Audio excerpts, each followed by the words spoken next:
الحمد للہ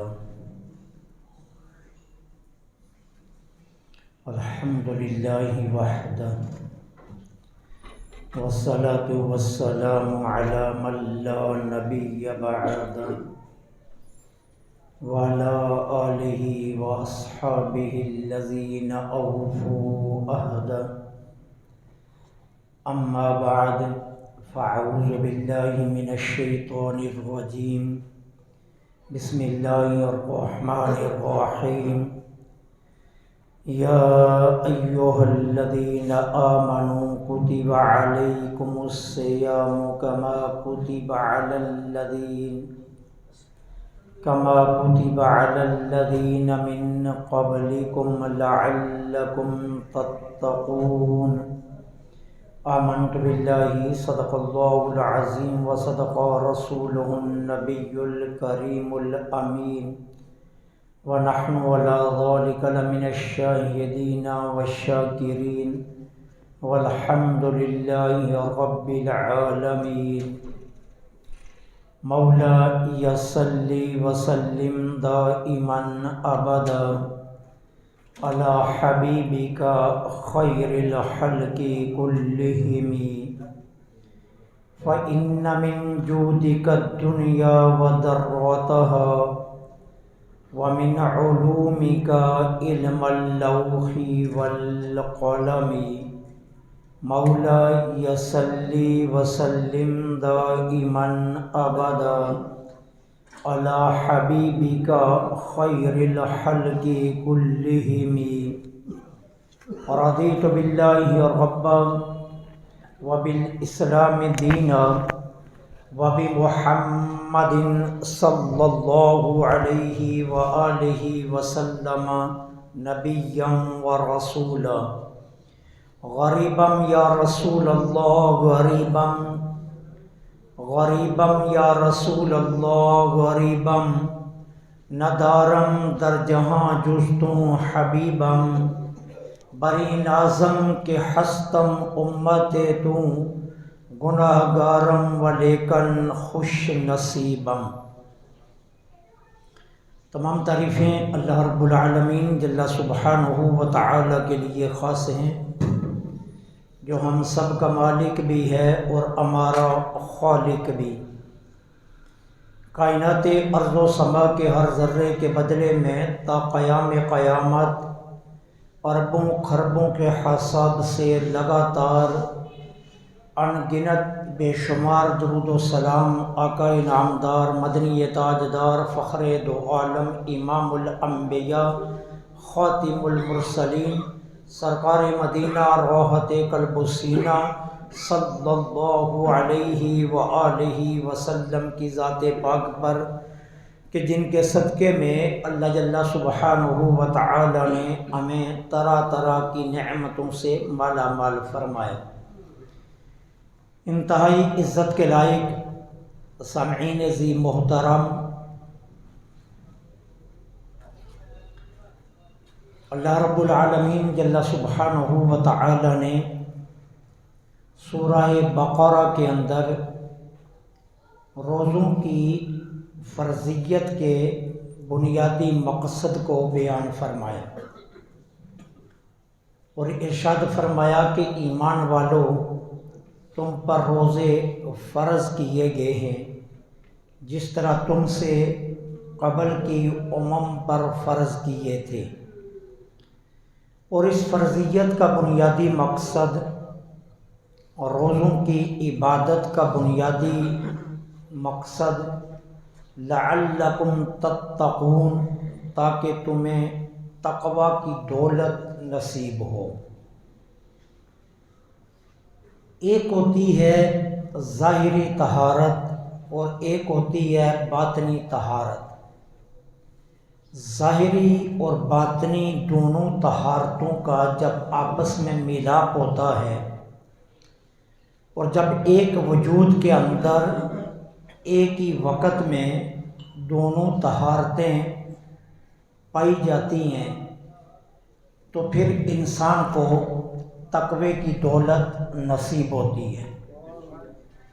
تقوی بنیادی طور پر ایک لذت کا نام ہے، اور یہ لذت انسانی وجود میں تبھی آتی ہے جب انسان ظاہری طہارت کے ساتھ باطنی طہارت میں بھی کمال حاصل کر لے۔ ظاہری طہارت تو ہے کہ جسم پاک ہو، جو لباس پہنا ہے وہ ہر طرح کی نجاست سے محفوظ ہو، اور جس جگہ پر وہ کھڑا ہے یا بیٹھا ہے وہ جگہ ہر طرح کی ظاہری نجاست سے پاک ہو۔ یہ ہے ظاہری طہارت۔ اور ایک ہے باطنی طہارت۔ باطنی طہارت یہ ہے کہ اس کے وجود کے تمام اعضاء اللہ رب العالمین جل سبحانہ و تعالی کی نافرمانی اور معصیت سے محفوظ ہوں، اور دل کے اندر اٹھنے والے وسوسات، خیالات اور تصورات یہ پاکیزگی کے پانی میں نہا جائیں، تو یہ دولت اسے باطنی طہارت سے معمور کرتی ہے۔ اور جتنی دیر تک انسانی وجود میں باطنی طہارت آ نہیں جاتی، اتنی دیر تک انسان کو عبادات کی لذت نہیں نصیب ہوتی، اور جب عبادات کی لذت آنی شروع ہو جائے تو پھر انسان کو محسوس کرنا چاہیے کہ وہ تقوی کی سمت چل پڑا ہے، اور اللہ رمضان کے روزوں سے ظاہری طہارت کے ساتھ باطنی طہارت کی دعوت بھی دے رہے ہیں۔ ظاہری اعضاء کو اللہ رب العالمین جل سبحانہ و تعالی کی نافرمانیوں سے روکنا یہ تکمیل رمضان کے لیے کافی نہیں ہے۔ تکمیل رمضان کے لیے یہ لازم ہے کہ ہم اپنے باطنی اعضاء کو بھی ہر قسم کی معصیت سے محفوظ کریں۔ ہمارا دل ریاکاری سے، ہمارا دل حسد سے، ہمارا دل تکبر سے، ہمارے خیالات برائی سے محفوظ ہونے چاہیے۔ اور جس طرح ہم ظاہری طہارت کا اہتمام کرتے ہیں، رمضان المبارک ہمیں یہ درس دے رہا ہے کہ ہم اسی طرح باطنی طہارت کی بھی پوری طرح نگہبانی کریں۔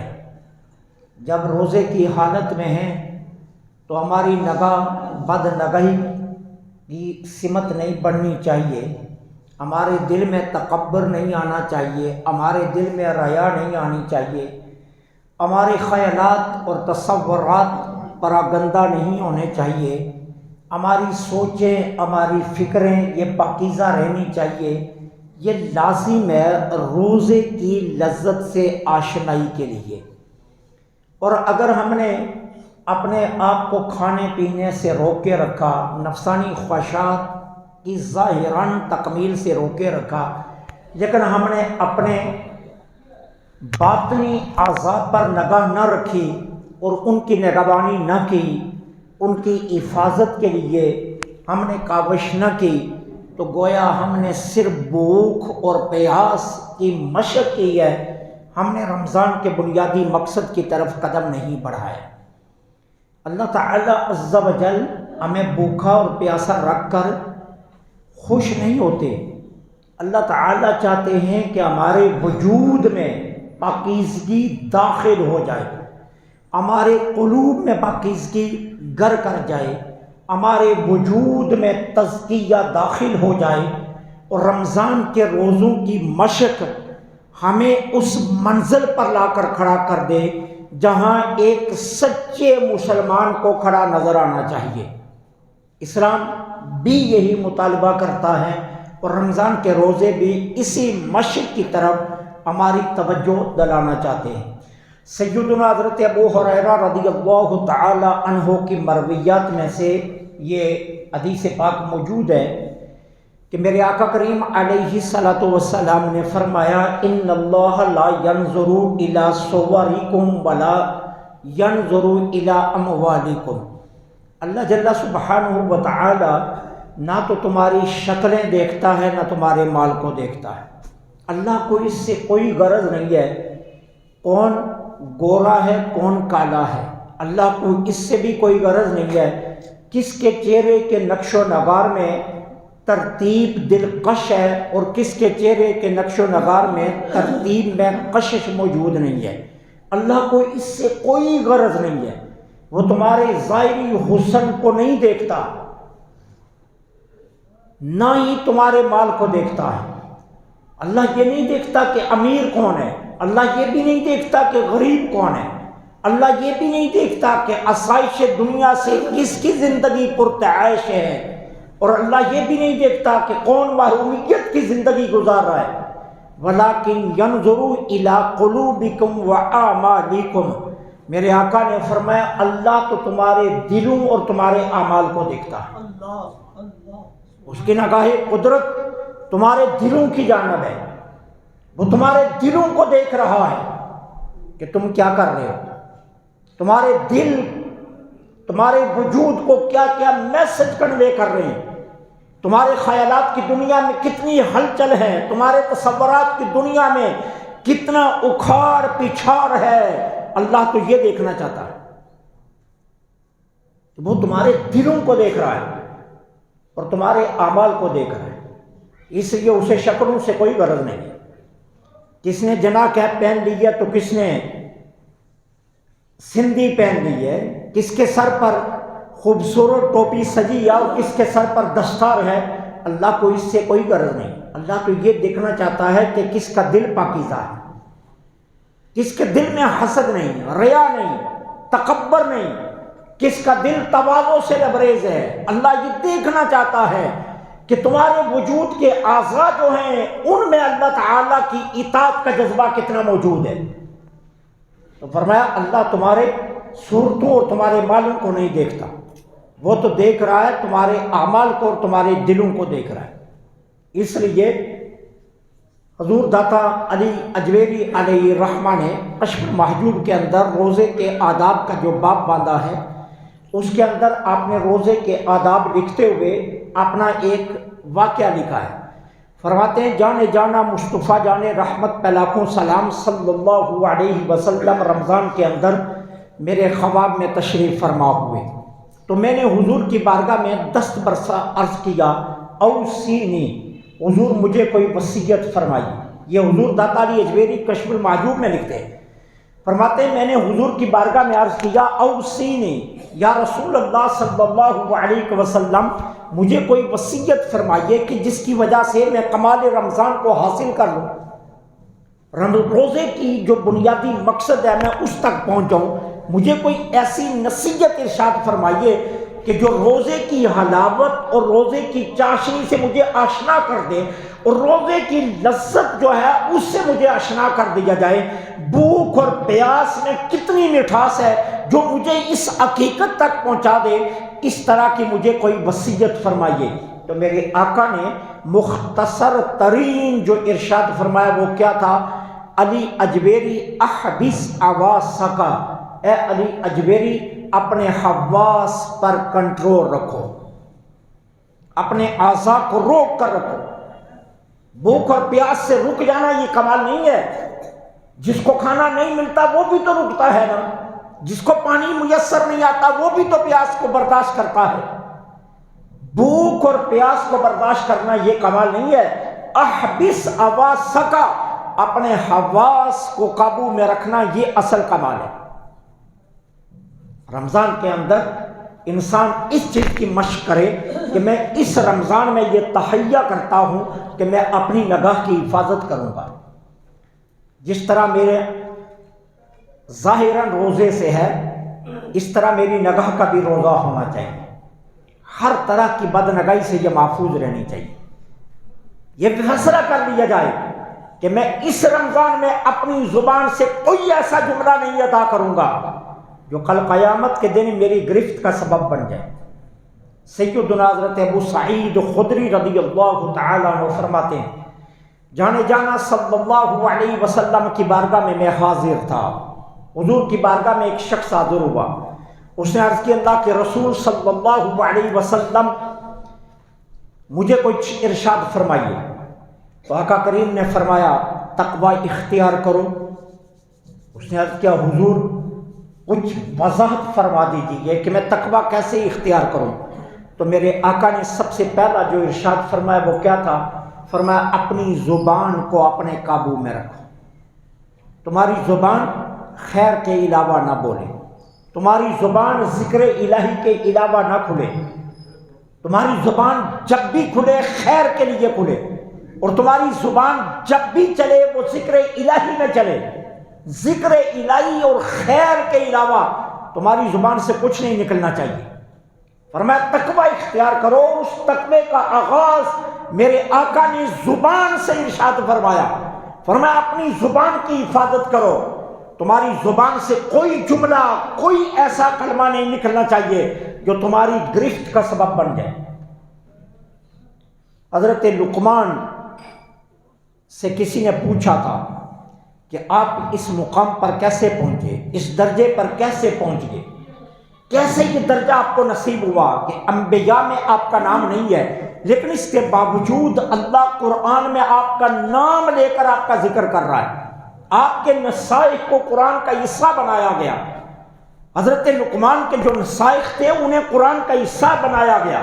اور قرآن کریم کے اندر باقاعدہ طور پر 2 رکوع ایسے ہیں جو حضرت لقمان کے نصائح پر مبنی ہیں.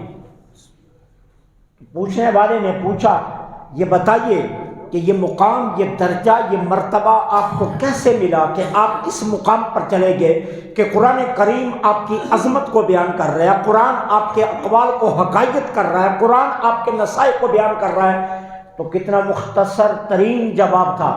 کہا بس ایک بات نے مجھے اس مقام تک پہنچایا ہے کہ میں نے کبھی اپنی زبان سے بیہودہ کلام نہیں کیا. لقمان جواب کیا دے رہے کہ میں نے کبھی اپنی زبان سے بیہودہ کلام نہیں کیا.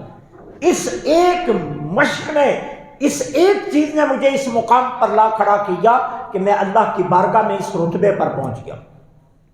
تو میرے آقا نے اس آنے والے شخص کو جو نصیحت فرمائی وہ نصیحت کیا تھی کہ تقوی اختیار کرو. اور اس نے تقوی کی وضاحت مانگی تو میرے آقا نے وضاحت کا آغاز زبان سے کیا.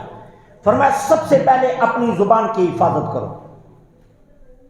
جب ہم اپنی زبان کو کھانے کے لذائذ سے محفوظ رکھتے ہیں، ہم یہ کوشش کرتے ہیں کہ رمضان میں ہماری زبان کھانے پینے کی لذت سے محفوظ رہے اور اللہ کے حکم کی پابند رہے، تو پھر اسے کلام کے اعتبار سے بھی ہر وہ کلام جو لغو ہو، جو بیہودہ ہو، جو بے مقصد ہو، جس کا کوئی مقصد نہ ہو، اس سے اس کی حفاظت کرنی چاہیے. 2 ہی مقاصد کے لیے مومن کی زبان کھلنی چاہیے. جب بھی کھلے خیر کے لیے، آپ کی زبان سے کسی کے لیے جملہ خیر کا نکلے، کسی کے لیے مشورہ اچھا نکلے. آپ کی زبان کلام کرے تو اچھائی کی کلام کرے، خیر کی کلام کرے. اور اس کے علاوہ باقی جتنا وقت آپ کو میسر آئے آپ کی زبان اللہ کے ذکر سے تر رہنی چاہیے. روزے کے مقاصد یہ نہیں ہے کہ ہم بھوکے اور پیاسے رہنے کی مشق کریں. ہمیں کوئی کسی جہاد پر بھیجا جانا ہے کہ جو ہم مشق کر رہے ہیں بھوک اور پیاس کی. ہمیں کسی ایسی غریب جگہ پر نہیں بھیجا جانا کہ جہاں بھوک اور پیاس کی مشق کروائی جا رہی ہے. اصل اللہ تعالیٰ اس ظاہری مشق کے ذریعے ہمارے باطن کی طہارت کا مطالبہ فرما رہے ہیں کہ ہمارا باطن بھی طاہر ہونا چاہیے. جس طرح ہم اپنے ظاہر کی طہارت کا اہتمام کرتے ہیں، ہماری نگاہ باطن کی طہارت پر بھی رہنی چاہیے. میں آپ سے پوچھنا چاہتا ہوں، آپ اپنی دکان پر بیٹھے ہیں اور دکان پر آپ کام کاج کر رہے ہیں، گاہکوں کی بھیڑ بھی لگی ہے، آنے جانے میں والے کثیر تعداد میں ہیں. بظاہر آپ خوش ہو رہے ہیں کہ گاہکوں کی بھیڑ لگی ہے، میرا سودا بک رہا ہے. لیکن اگر آپ شام کو حساب کرتے ہیں اور حساب کے بعد رزلٹ ملتا ہے کہ آپ نے آج کوئی نفع نہیں کمایا، کسی قسم کا 1 روپے کا نفع بھی نہیں ہوا، تو مجھے بتائیے وہ سارا دن جو آپ گاہکوں کو دیکھ کر خوش ہوتے رہے، آپ کی وہ خوشی قائم رہے گی یا ماند پڑ جائے گی؟ تو ظاہراً جواب ہے کہ وہ ماند پڑ جائے گی۔ آپ فکر میں لگ جائیں گے، یار اتنے لوگ آئے، اتنے لوگوں کو میں نے سامان دیا، میری دکان پر اتنا رش رہا، لیکن اس کے باوجود میں نفع کیوں نہیں حاصل کر سکا؟ آپ سر جوڑ کر بیٹھ جائیں گے، اپنے کھاتے کے اوراق بار بار پلٹیں گے، اپنے دکان کے سامان پر نظر دوڑائیں گے اور بار بار فکر کریں گے آخر ہوا کیا ہے کہ اتنے کثیر گاہک بھی آئے لیکن میں نفع کیوں نہیں کما سکا؟ من و ان یہی حال ہمارے روزے کا ہے۔ اگر ہم سارا دن بھوکے اور پیاسے رہ کر خوش رہے کہ یار میں نے بھوک اور پیاس کی مشقت کو برداشت کیا، لیکن شام کو جب آپ حساب کرنے بیٹھے، زبان نے کئی غلطیاں کی، نگاہ نے کئی غلطیاں کی، خیالات نے کئی غلطیاں کی، تصورات نے کئی غلطیاں کی، دل کے اندر کئی برے خیالات اٹھے، دل کے اندر کئی وسوسات آئے، تکبر ہوا، ریاکاری ہوئی، تو جواب کیا آئے گا کہ بھوک اور پیاس کے باوجود تو نے کمایا کچھ نہیں۔ تو آپ مجھے بتائیے ہم نفع میں گئے یا نقصان میں گئے؟ ہم نقصان میں گئے ہیں نا، ہم نفع میں نہیں گئے۔ بھوک اور پیاس کو برداشت بھی کیا لیکن شام کو دیکھا تو 0 میں نظر آئے۔ تو اب 0 میں نظر آنے سے اب کیا ہوگا؟ ہمیں فکر لائق ہونی چاہیے، جس طرح ہم اس فکر میں لگے کہ سارا دن اگر دکان پر گاہک رہے تو مجھے نفع کیوں نہیں ہوا۔ تو اب سوچ رہنی چاہیے اگر 13 گھنٹے بھوک اور پیاس کے باوجود میں 0 پر کھڑا ہوں تو مجھ سے بڑا بے وقوف انسان کون ہو سکتا ہے؟ عقل مندی تو یہ تھی کہ 13 گھنٹے کی بھوک اور پیاس کے بعد میرے نامہ اعمال میں نیکیوں کا ایک انبار ہونا چاہیے تھا۔ تو لعلکم تتقون کا بنیادی مقصد ہے کہ تمہیں روزے اس لیے تم پر فرض کیے گئے کہ تم تقوی کی دولت حاصل کرو، اور تقوی کی دولت بھوک اور پیاس سے نہیں ہے، یہ تمہارے دل کی پاکیزگی سے آئے گی۔ دل کی پاکیزگی کے بنا یہ تمہیں نصیب نہیں ہوگی۔ حضرت انس رضی اللہ تعالیٰ عنہ روایت فرماتے، میں حضور کی بارگاہ میں حاضر ہوا، میں نے عرض کیا حضور رمضان کے روزوں کے تحفظ کے لیے مجھے کوئی ارشاد فرمائیے۔ تو آقا کریم علیہ الصلوۃ والسلام نے کیا ارشاد فرمایا؟ فرمایا اپنی زبان کی حفاظت کرو، قرآن کریم کی تلاوت کثرت سے کرو۔ کیوں؟ یہ 2 عمل تجھے کیا کریں گے؟ فرمایا ان 2 اعمال کے ذریعے دنیا میں یہ دونوں عمل تیرے لیے نور بن جائیں گے، اور ان 2 اعمال سے آسمانوں میں تیرا تذکرہ ہوگا، اور قیامت کے دن یہ دونوں اعمال تجھے جنت میں لے جانے کا سبب بن جائیں گے۔ تو ہمیں اپنے باطنی اعضاء پر توجہ دینی ہوگی۔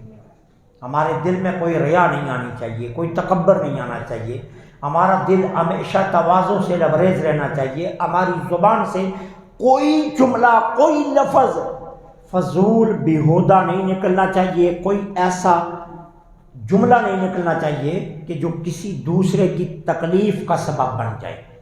زبان کی حفاظت یہ لازم ہے، یہ مقدم ہے۔ تقوی کی بنیادی اصلاحات میں زبان سب سے مقدم ہے کہ ہم اپنی زبان کی حفاظت کریں، اور دوسرا عمل ہے اپنی نگاہ کی حفاظت۔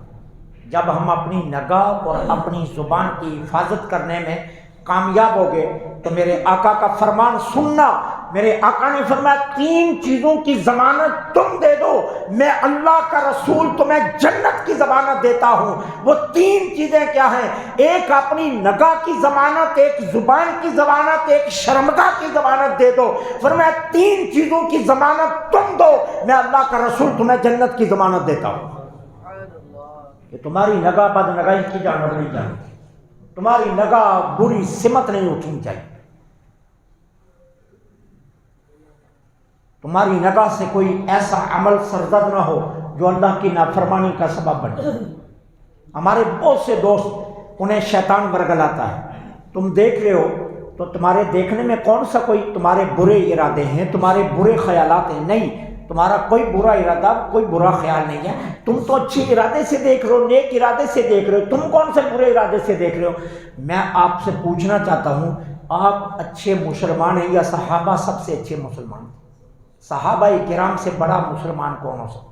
اور پھر علی المرتضیٰ کو سامنے رکھیے، ان سے بڑا کون ہو سکتا ہے؟ سیدنا علی المرتضیٰ رضی اللہ تعالیٰ عنہ فرماتے ہیں حضور نے جو مجھے ارشادات فرمائے، ان میں ارشادات میں ایک ارشاد یہ بھی تھا، علی پہلی نگاہ معاف ہے، اور دوسری نگاہ پر اگر تم نے بھی اٹھائی تو اللہ تمہاری بھی گرفت کرے گا۔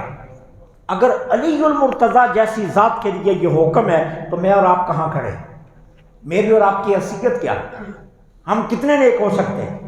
ہمارے نیکی کا معیار کتنا بلند ہو سکتا ہے؟ ہماری نگاہوں کی پاکیزگی کتنی بلند ہو سکتی ہے جب سیدنا علی المرتضیٰ کو یہ حکم دیا جا رہا؟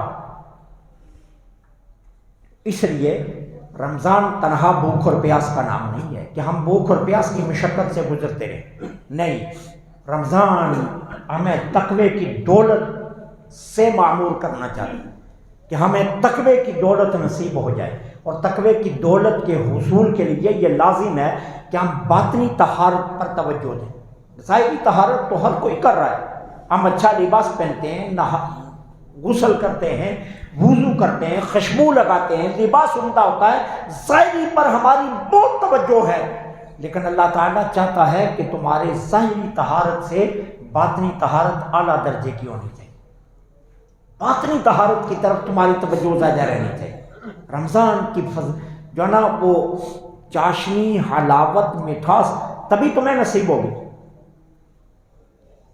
میں نے کئی بار عرض کیا، کیا وجہ تھی؟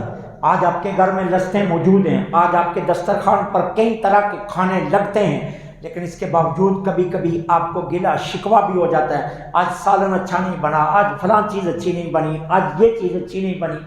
میں آپ سے پوچھتا ہوں کہ جن کی زبانوں پر ایک شکوے کا لفظ بھی نہیں آیا، اور وہ کیسے تھے کہ پاکٹ سے، جیب سے 2 کھجوریں نکالی، ایک کو تناول کیا اور سحری کر لی، اور دوسری اس لیے سنبھال کر رکھ لی کہ اس سے افطاری کروں گا۔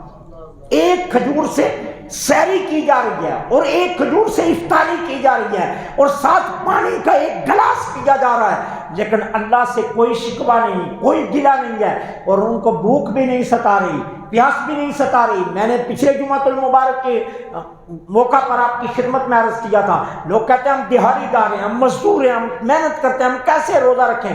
صحابہ محنتیں نہیں کرتے تھے، ایک کھجور پر سحری کر کے کوئی یہودی کے باغ میں کام کر رہا ہے، کوئی پودے لگا رہا ہے، کوئی کیاریاں بنا رہا ہے، کوئی بازار میں سودا سلب کاندھے پر اٹھا کر بیچ رہا ہے، کوئی اونٹوں کو چرا رہا ہے، کوئی بکریوں کو چرا رہا ہے، سارا دن عرب کے صحرا میں گھومتے تھے، گرمی برداشت کرتے تھے، شام کو آ کر ایک کھجور پر روزہ افطار کرتے، اور ان کا سر جب اللہ کی بارگاہ میں شکرانے کے طور پر جھکتا تھا تو خدا کی خدائی بھی ان سجدوں پر ناز کیا کرتی تھی۔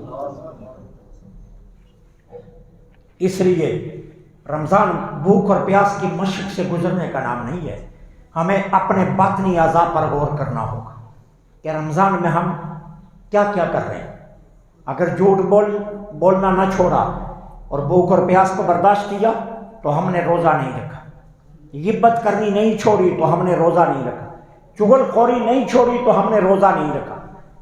بھوک اور پیاس سے اللہ کو کوئی غرض نہیں ہے، میں پہلے عرض کر چکا ہوں، اللہ خود فرماتا ہے میں تمہاری شکلوں اور مالوں کی طرف نہیں دیکھتا، میری نگاہ صرف تمہارے دلوں کی طرف ہے، میں دیکھ رہا ہوں کہ تم کس عمل کو دل سے کر رہے ہو، تمہارا اعمال میں دل تمہارا کتنا ساتھی ہے، اللہ تو صرف دلوں کو دیکھتا ہے۔ تو اس لیے رمضان کے اندر سب سے زیادہ کوشش یہ کیجیے کہ آپ اپنے اعضاء کو روکیے، اپنے حواس کو گناہوں سے روکیے۔ اگر آپ اپنے حواس کو گناہوں سے روکنے میں کامیاب ہوگے، یقین جانیے آپ کو یہ بھوک کتنی پیاری لگے گی۔ میرے آقا فرماتے ہیں اگر تمہیں پتہ چل جائے نا کہ اس بھوک اور پیاس کے پیچھے اللہ نے تمہارے لیے کتنے مراتب رکھے ہیں تو تمہاری خواہش و کاش سارا سال رمضان ہونا چاہیے، 1 ماہ کی بات نہیں، پھر تم آرزو کرو کہ سارا سال رمضان رہنا چاہیے، ایک ماہ اذیت ہی کیا رکھتا ہے، سارا سال اگر بھوکا اور پیاسا رہنا پڑ جائے تو میں رہنے کے لیے تیار ہوں، اس کے پیچھے جو اللہ نے میرے لیے انعامات رکھے ہیں۔ اور وہ انعامات کیسے حاصل ہوں گے؟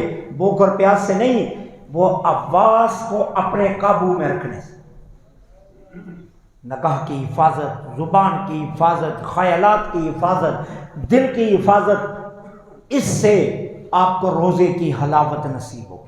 اور اللہ فرماتا ہے کہ روزے اس لیے فرض کیے تاکہ تمہیں تقوی کی دولت نصیب ہو، اور تقوی تبھی ملے گا جب ظاہری طہارت کے ساتھ باطنی طہارت ملاب کرے گی۔ جس وجود میں ظاہری اور باطنی دونوں طہارتیں جمع ہوتی ہیں اس وجود کے اندر تقوی آتا ہے، دوسرے وجود کے اندر تقوی نہیں آتا۔